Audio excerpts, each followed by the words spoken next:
guys, so today's flip is on story motifs, Motifs. And this is going to come up in our next story that we read, The Monkey's Paw. So I want you to go ahead. All you have to do for your assignment for this is take notes based off of what you see on the slide. So take notes over what is the definition of a motif, and then I want you to have, 3 to 4 examples of different motifs. And that's all you need to do to come to class tomorrow.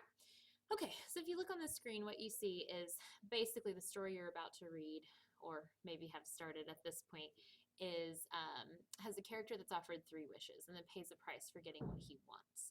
You've probably read other stories where the number 3 is repeated, and then there's some sort of consequence associated with that. That's a very typical motif. The number 3 is called a motif.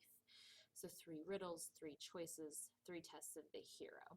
So your actual definition of a motif is what's in green.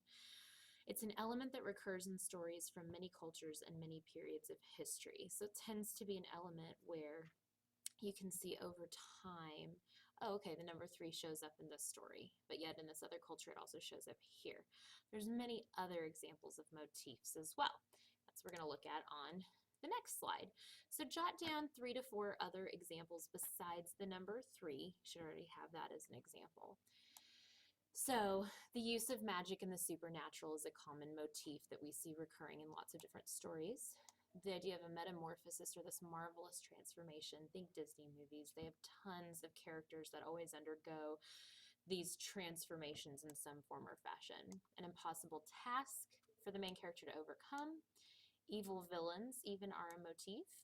Helpful or grateful animals, animals that will help characters get out of a struggle. Maidens in dangers and heroes who rescue them. That's a very typical motif. And sometimes nowadays that'll get reversed, where the maiden is actually the one helping the hero out of the problem. Wicked stepmothers are a common motif. Some sort of perilous, difficult journey. And a door or box that shouldn't be open, that idea of temptation and what do you do if you can't do, if you're not supposed to do something. That's a very common motif.